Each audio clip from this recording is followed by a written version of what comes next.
شادی کے بعد راحت آسٹریلیا چلا گیا تو اگلے ہی دن رمضان شروع ہو گیا۔ تو ساس بولی چلو سب کے لیے افطاری بناؤ، بہت مزے کر لیے۔ دوپہر کو نندے اور دیور بھی آنے لگے تو روزے کی حالت میں کھانے بناتی اس کی حالت بری ہو گئی، اور جب افطاری کا وقت ہوا تو ساس نے 2 کھجوریں پکڑائیں اور بولی جاؤ کمرے میں جا کر روزہ کھولو۔ کچھ دن یہی چلتا رہا تو فاطمہ کو دورے پڑنے لگے، تو راحت نے گھر والے سیکیورٹی کیمروں سے گھر کا منظر دیکھا تو فوراً بھاگ آیا۔ تو فاطمہ 2 کھجوریں پکڑے دروازے پر بیٹھی تھی اور فاطمہ، کیا تمہیں میری بات سمجھ میں نہیں آئی؟ اٹھو اور سب کے لیے افطاری بنانا شروع کرو، اور آج میں نے ملازمہ کی بھی چھٹی کروا دی ہے۔ صبح سے تم ہی سحری بناؤ گی اور تمہیں ہی افطاری تیار کرنی ہوگی۔ اس کے علاوہ گھر کے باقی کام بھی تم کرو گی۔ گھر کی نئی بہو کو اپنی جگہ بنانے کے لیے خود ہی محنت کرنا پڑتی ہے، سب کے دل جیتنے پڑتے ہیں۔ ساس نے دروازے میں کھڑے ہو کر سخت لہجے میں فاطمہ کو حکم دیا تھا۔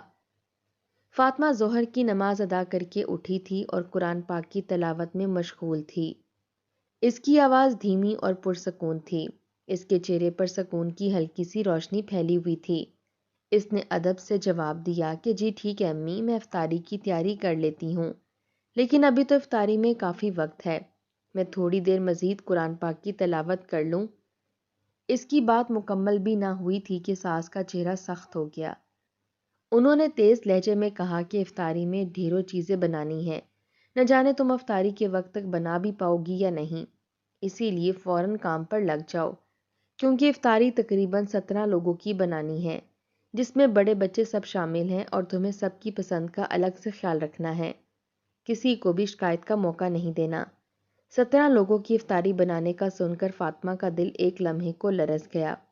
اسے شدید روزہ لگ رہا تھا، حلق خشک ہو چکا تھا، سر میں ہلکا سا درد بھی تھا، مگر اس نے صبر کا دامن مضبوطی سے تھام رکھا تھا۔ جس پارے کی تلاوت کر رہی تھی اسے مکمل کیا، قرآن پاک کو عقیدت سے بند کیا اور غلاف میں رکھ دیا، سر پر دوپٹہ اچھی طرح اوڑھا اور آہستہ قدموں سے کمرے سے نکل کر سیدھی کچن میں آ گئی۔ کچن میں داخل ہوتے ہی اسے یوں محسوس ہوا جیسے اس پر ذمہ داریوں کا ایک پہاڑ آن گرا ہو۔ اس نے سب سے پہلے بچوں کے لیے فرائیڈ چیزیں تیار کرنا شروع کیں، سموسے، رول، پکوڑے اور نگٹس کی تیاری میں لگ گئی۔ چولہا جلایا تو گرمی کی ایک لہر اس کے چہرے سے ٹکرائی۔ روزے کی حالت میں تیل کی خوشبو اور کچن کی حدت اسے مزید کمزور کر رہی تھی، مگر اس کے ہاتھ رکے نہیں۔ بڑوں کے لیے پلاؤ چڑھایا، بیف کا سالن تیار کیا، ساتھ میں سلاد کاٹی، رائتا بنایا، فروٹس کی پلیٹیں سجائیں۔ وقت تیزی سے گزر رہا تھا، عصر کی اذان ہوئی تو وہ فروٹس کاٹ رہی تھی۔ اس نے جلدی سے ہاتھ دھوئے اور بھاگم بھاگ نماز ادا کی۔ دل میں خوف تھا کہ کہیں چاول زیادہ نہ گل جائیں۔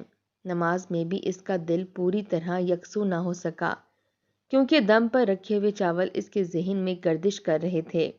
نماز کے فوراً بعد وہ دوبارہ کچن میں آ گئی، سالن کو چیک کیا، پلاؤ کو ہلایا، دسترخوان کے برتن ترتیب دیے۔ جب مغرب کی اذان گونجی تو اس کا کام تقریباً مکمل ہو چکا تھا۔ اذان کی آواز سن کر اس کے دل میں ایک عجیب سی ٹھنڈک اتر آئی، مگر اسے سکون سے بیٹھنے کا موقع نہ ملا۔ اس نے جلدی جلدی کھانا ڈائننگ ٹیبل پر لگانا شروع کر دیا۔ سب گھر والے ایک ایک کر کے آ کر بیٹھ گئے، دعا کے لیے ہاتھ اٹھائے گئے، افطاری شروع ہو گئی۔ دسترخوان پر طرح طرح کے پکوان سجائے گئے تھے، سب لوگ تعریفیں کر رہے تھے۔ کوئی کہہ رہا تھا کہ آج پلاؤ بہت مزے کا بنا ہے، تو کوئی کہہ رہا تھا کہ پکوڑے خستہ ہیں، مگر کسی نے یہ نہ سوچا کہ یہ سب کس نے بنایا ہے اور وہ کہاں ہے۔ فاطمہ نے کچن میں کھڑے ہو کر 2 گھونٹ پانی پیا، اس کے ہاتھ کانپ رہے تھے۔ اسے امید تھی کہ شاید کوئی اسے آواز دے گا کہ آؤ ہمارے ساتھ بیٹھ کر افطاری کرو، مگر ایسا کچھ نہ ہوا۔ جب وہ سارا کھانا لگا چکی تو خود بھی بیٹھنے کا ارادہ کیا، تبھی ساس نے اس کے ہاتھ میں 2 کھجوریں تھما دیں اور کہا کہ یہ اپنے کمرے میں جا کر افطاری کر لو۔ فاطمہ ایک لمحے کے لیے ساکت رہ گئی، اس کی آنکھوں میں حیرت اور دکھ ایک ساتھ اتر آیا، مگر وہ نئی نویلی دلہن تھی، اس کی شادی کو ابھی چند ہی دن ہوئے تھے۔ اس نے خاموشی سے کھجوریں لیں اور سر جھکا کر اپنے کمرے کی طرف چل دی۔ کمرے میں داخل ہوتے ہی اسے یوں لگا جیسے اس پر تنہائی کا سایہ چھا گیا ہو۔ اس نے بسم اللہ پڑھ کر کھجوریں کھائیں، چند گھونٹ پانی پیا۔ دل چاہ رہا تھا کہ وہ بھی سب کے ساتھ بیٹھ کر افطاری کرتی، مگر قسمت میں شاید ابھی آزمائش لکھی تھی۔ اس نے وضو کیا اور نماز ادا کرنے کے لیے کھڑی ہو گئی۔ نماز میں اس کی آنکھوں سے آنسو بہتے رہے۔ ہر سجدے میں اس نے دل کا بوجھ ہلکا کرنے کی کوشش کی۔ نماز مکمل کرنے کے بعد جب اس نے دعا کے لیے ہاتھ اٹھائے تو اس کی نظر اپنے ہاتھوں کی مہندی پر پڑی۔ وہ نئی نویلی دلہن تھی، ابھی تک مہندی کا رنگ گہرا تھا۔ اسے اپنی رخصتی کا دن یاد آ گیا۔ کتنے ارمانوں سے اس نے اس گھر میں قدم رکھا تھا۔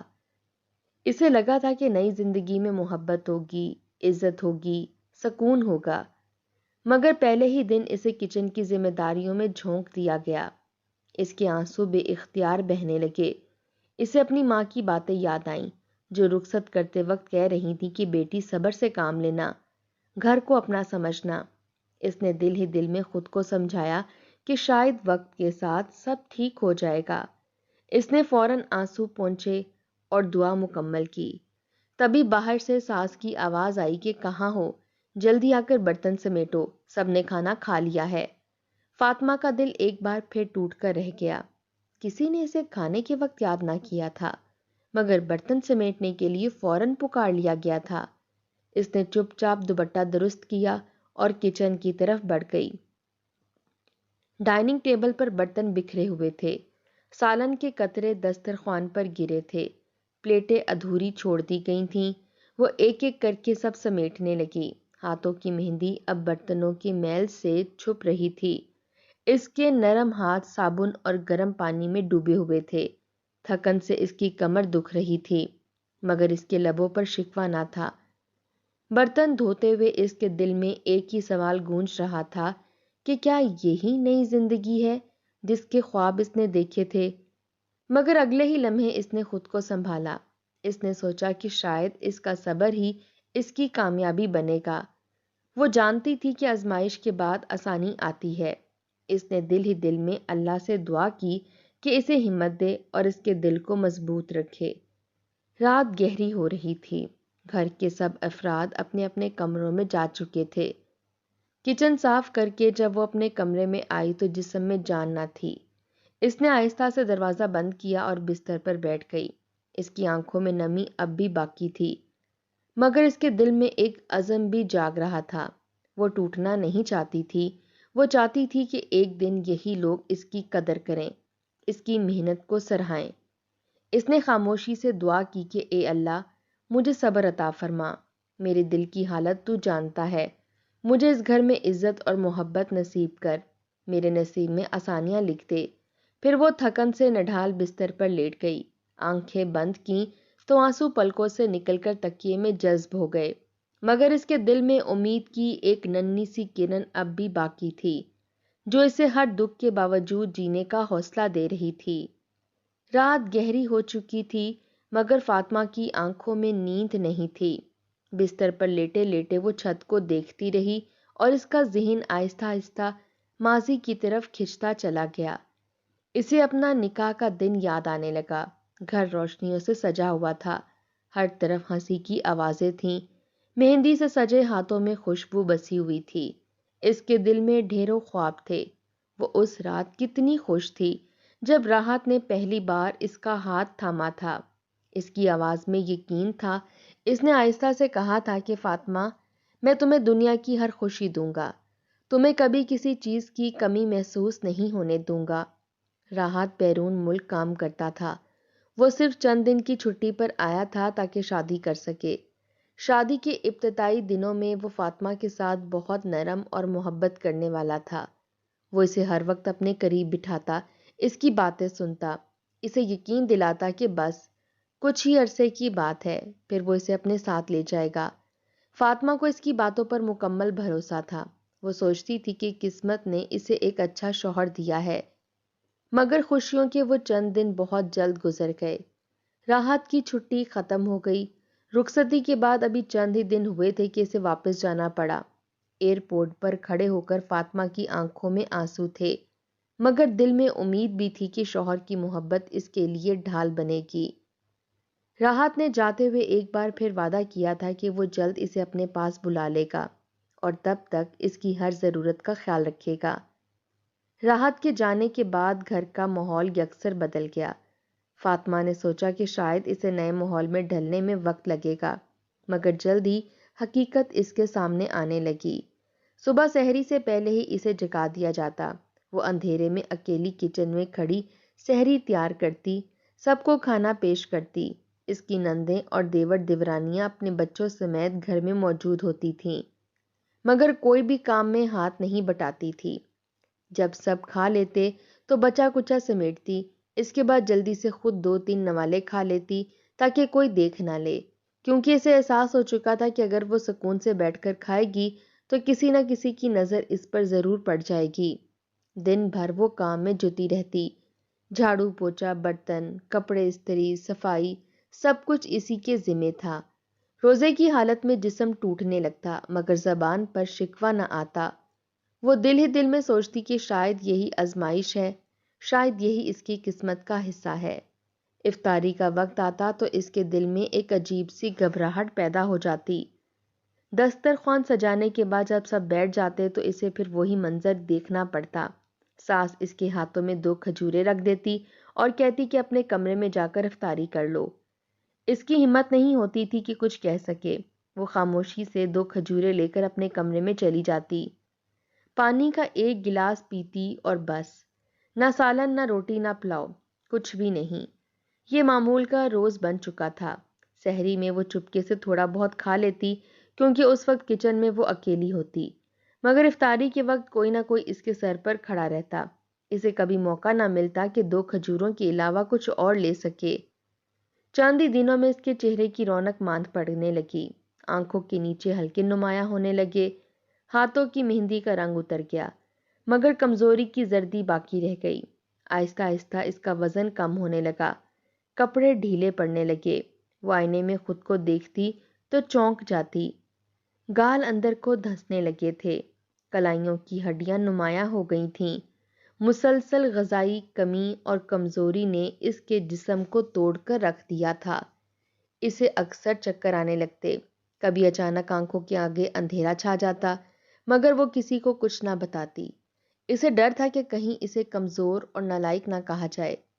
ایک دن دوپہر کے وقت وہ کچن میں کھڑی آٹا گوندھ رہی تھی کہ اچانک اس کے ہاتھ کانپنے لگے، آنکھوں کے سامنے دھند چھا گئی۔ اس نے دیوار کا سہارا لینے کی کوشش کی، مگر جسم نے ساتھ چھوڑ دیا۔ وہ زمین پر گر پڑی۔ چند لمحوں کے لیے اسے کچھ یاد نہ رہا۔ جب ہوش آیا تو اس کے ارد گرد گھر کے لوگ کھڑے تھے۔ کوئی کہہ رہا تھا کہ ڈرامہ کر رہی ہے، تو کوئی کہہ رہا تھا کہ نئی نسل کی لڑکیاں کام کی عادی نہیں ہوتیں، مگر یہ صرف شروعات تھی۔ اگلے دنوں میں اسے باقاعدہ دورے پڑنے لگے، جسم اکڑ جاتا، ہاتھ پاؤں بے قابو ہو جاتے، زبان لڑکھڑانے لگتی۔ ڈاکٹر کو دکھانے کی بجائے اس پر الزام لگایا جاتا کہ شادی سے پہلے ہی کوئی بیماری چھپا کر لائی ہے۔ اس کی کمزوری کو نظر انداز کر دیا جاتا۔ ایک شام افطاری سے کچھ دیر پہلے وہ سب کے لیے پکوڑے تل رہی تھی کہ اچانک اس کے ہاتھ سے کڑھائی چھوٹ گئی، تیل زمین پر پھیل گیا، اس کا جسم جھٹکے لینے لگا، وہ بے اختیار زمین پر گر پڑی، اس کی آنکھیں الٹنے لگیں۔ یہ منظر دیکھ کر بھی کسی کے چہرے پر ہمدردی نہ آئی، بلکہ غصہ نمایاں تھا کہ افطاری کا وقت خراب ہو گیا۔ اسی حالت میں اس کی ساس نے روتے ہوئے راحت کو فون ملایا۔ آواز میں بناوٹی پریشانی تھی۔ انہوں نے کہا کہ بیٹا، تمہاری بیوی کو تو عجیب دورے پڑتے ہیں، ہمیں تو اس بات کا علم ہی نہیں تھا، ہمارے ساتھ تو دھوکا ہوا ہے، نہ جانے کون سی بیماری لے آئی ہے، ہم نے تو بالکل ٹھیک لڑکی سمجھی تھی، اب تم ہی بتاؤ ہم کیا کریں۔ فاطمہ نیم بے ہوشی کی حالت میں پڑی یہ سب سن رہی تھی۔ اس کے کانوں میں الفاظ ہتھوڑے کی طرح بج رہے تھے کہ ہمارے ساتھ دھوکا ہوا ہے۔ اس کی آنکھوں کے کناروں سے آنسو بہہ نکلے، وہ بول نہیں سکتی تھی، جسم بے جان سا ہو چکا تھا۔ دل میں صرف ایک ہی سوال تھا کہ کیا یہی وہ زندگی تھی جس کا وعدہ کیا گیا تھا؟ فاطمہ نیم بے ہوشی کی حالت میں فرش پر پڑی تھی، اس کے کانوں میں ساس کے الفاظ اب بھی گونج رہے تھے کہ ہمارے ساتھ دھوکا ہوا ہے۔ اس کے دل پر جیسے کسی نے بھاری پتھر رکھ دیا ہو۔ آنکھیں بند تھیں مگر آنسو کناروں سے بہہ رہے تھے، جسم کمزوری سے کانپ رہا تھا۔ کسی نے اسے سہارا دے کر کمرے میں تو پہنچا دیا، مگر لہجوں کی سختی میں ذرا سی بھی نرمی نہ آئی۔ دوسری طرف آسٹریلیا میں بیٹھا راحت یہ سب سن کر پہلے تو خاموش ہو گیا۔ اس کے ذہن میں ایک لمحے کے لیے الجھن آئی، مگر پھر اسے یاد آیا کہ اس نے کچھ ہفتے پہلے گھر میں سیکیورٹی کیمرے لگوائے تھے تاکہ باہر رہتے ہوئے بھی سب خیریت معلوم کرتا رہے۔ اس رات وہ بے چین ہو کر لیپ ٹاپ کھول کر بیٹھ گیا۔ اس نے ریکارڈنگ چلائی۔ اسکرین پر جو منظر تھا وہ اس کے دل کو چیر گیا۔ اس نے دیکھا فاطمہ صبح اندھیرے میں اکیلی کچن میں کھڑی سحری بنا رہی ہے، سب کو جگا رہی ہے، خود آخر میں چند نوالے جلدی جلدی کھا رہی ہے جیسے کوئی چوری کر رہی ہو۔ پھر دن بھر وہ کام میں لگی رہی۔ نندے صوفے پر بیٹھی ہنس رہی تھیں، دیور موبائل پر مصروف تھے، ساس حکم پر حکم دے رہی تھی اور فاطمہ روزے کی حالت میں پسینے سے شربور چولہے کے سامنے کھڑی تھی۔ پھر اس نے وہ منظر دیکھا جس نے اس کا خون جما دیا۔ افطاری کا وقت ہوا، سب دسترخوان پر بیٹھے ہیں، طرح طرح کے کھانے میز پر رکھے ہیں اور فاطمہ کچن میں کھڑی ہے۔ ساس نے اس کے ہاتھ میں صرف 2 کھجوریں تھما کر کہا کہ جاؤ کمرے میں جا کر روزہ کھولو۔ فاطمہ خاموشی سے سر جھکا کر چلی جا رہی ہے، اس کے چہرے پر تھکن اور اداسی صاف نظر آ رہی تھی۔ راحت کی آنکھوں میں غصہ اور ندامت ایک ساتھ اتر آئے۔ اسے یاد آیا اس نے وعدہ کیا تھا کہ وہ اسے دنیا کی ہر خوشی دے گا، مگر وہ تو اسے تنہا چھوڑ کر چلا گیا تھا۔ اگلی چند ویڈیوز میں اس نے دیکھا کہ فاطمہ کا جسم دن بدن کمزور ہو رہا ہے۔ وہ دیوار کا سہارا لے کر چل رہی ہے، کبھی بیٹھتے بیٹھتے اچانک اس کی آنکھیں بند ہو جاتیں اور پھر وہ خوفناک لمحہ جب اسے دورہ پڑا اور وہ زمین پر گر گئی۔ کسی نے فوراً ڈاکٹر کو نہیں بلایا، سب کے چہروں پر جھنجھلاہٹ تھی۔ راحت نے لیپ ٹاپ بند کر دیا، اس کا دل تیزی سے دھڑک رہا تھا۔ اسے محسوس ہوا جیسے اس نے بہت بڑی کوتاہی کی ہے۔ اسی لمحے اس نے فیصلہ کر لیا، اگلی فلائٹ کی ٹکٹ بک کی، کسی کو اطلاع دیے بغیر روانہ ہو گیا۔ 2 دن بعد رات کے وقت وہ اچانک گھر کے دروازے پر کھڑا تھا، کسی کو اس کی آمد کی خبر نہ تھی۔ دروازہ کھلا تو اندر خاموشی تھی، مغرب کا وقت گزر چکا تھا۔ ڈائننگ روم میں دسترخوان لگا ہوا تھا، سب کھا چکے تھے، برتن ادھر ادھر رکھے تھے اور دروازے کے پاس فرش پر فاطمہ بیٹھی تھی۔ اس کے ہاتھ میں 2 کھجوریں تھیں، وہ دروازے کے ساتھ ٹیک لگائے بیٹھی تھی جیسے کھڑے ہونے کی بھی ہمت نہ ہو۔ اس کا چہرہ زرد تھا، آنکھیں دھس چکی تھیں۔ وہ شاید اٹھ کر اپنے کمرے میں جانے کی کوشش میں تھی، مگر کمزوری نے اسے وہیں بٹھا دیا تھا۔ راحت کا دل ٹوٹ کر رہ گیا۔ اس نے آہستہ سے اس کا نام پکارا، فاطمہ۔ فاطمہ نے چونک کر سر اٹھایا۔ چند لمحوں تک وہ یقین ہی نہ کر سکی کہ سامنے راحت کھڑا ہے۔ اس کی آنکھوں میں حیرت اور بے یقینی تھی، ہاتھ میں پکڑی کھجوریں کانپنے لگیں۔ راحت نے آگے بڑھ کر اس کے ہاتھ تھام لیے، اس کے ہاتھ برف کی طرح ٹھنڈے تھے۔ اس نے ارد گرد دیکھا، کچن میں برتنوں کا ڈھیر لگا تھا، ڈائننگ ٹیبل پر باقیات پڑی تھیں اور اس کی بیوی 2 کھجوروں کے سہارے روزہ کھولنے پر مجبور تھی۔ اتنے میں ساس کمرے سے نکلی، راحت کو دیکھ کر چونک گئیں، پھر خود کو سنبھالتے ہوئے بولی کہ بیٹا، تم نے آنے کی خبر کیوں نہیں دی؟ ہم تمہیں لینے آ جاتے۔ راحت کی آواز میں پہلی بار سختی تھی۔ اس نے کہا کہ میں دیکھنے آیا ہوں کہ میری بیوی کے ساتھ کیا ہو رہا ہے۔ وہ اسے سہارا دے کر اٹھانے لگا۔ فاطمہ کا جسم لڑکھڑا رہا تھا۔ ساس نے فوراً کہا کہ بیٹا، ہم تو اس کا خیال رکھتے ہیں، اسے تو پہلے سے ہی بیماری ہے، ہمیں تو معلوم ہی نہیں تھا کہ اسے دورے پڑتے ہیں۔ راحت نے پرسکون مگر گہری آواز میں کہا کہ میں سب جانتا ہوں، میں نے سب دیکھا ہے، صبح کی سحری سے لے کر افطاری کی 2 کھجوروں تک سب کچھ، اور وہ منظر بھی جب اسے زمین پر گرا چھوڑ دیا گیا تھا۔ کمرے میں خاموشی چھا گئی۔ نندے اور دیور بھی باہر آ گئے، کسی کے پاس جواب نہ تھا۔ راحت نے فاطمہ کو بازو کا سہارا دیا، اس کی آنکھوں میں آنسو تھے، مگر اس نے کچھ نہ کہا۔ اس کی خاموشی ہی سب سے بڑی گواہی تھی۔ راحت نے دھیرے سے کہا کہ فاطمہ، تم میرے ساتھ چلو، اب تمہیں یہاں ایک دن بھی نہیں رہنا۔ اس کی آواز میں پچھتاوا تھا۔ فاطمہ کی آنکھوں سے آنسو بہہ نکلے۔ اس نے پہلی بار محسوس کیا کہ شاید اس کی خاموش دعائیں قبول ہو گئی ہیں۔ اس کا جسم کمزور تھا مگر دل میں ایک ہلکی سی روشنی جاگ اٹھی۔ راحت نے گھر والوں کی طرف دیکھ کر کہا کہ میں نے وعدہ کیا تھا کہ اسے خوش رکھوں گا اور میں اپنا وعدہ پورا کروں گا۔ اگر اس کی بیماری بڑی ہے تو اس کی وجہ لاپرواہی ہے، اب اس کا علاج ہوگا، اسے عزت ملے گی۔ یہ کہہ کر وہ فاطمہ کو سہارا دے کر دروازے کی طرف بڑھا۔ گھر کے در و دیوار جیسے خاموش گواہ بنے کھڑے تھے۔ ساس کے چہرے پر پہلی بار بے بسی تھی۔ دروازے سے باہر نکلتے وقت فاطمہ نے ایک بار پلٹ کر گھر کو دیکھا۔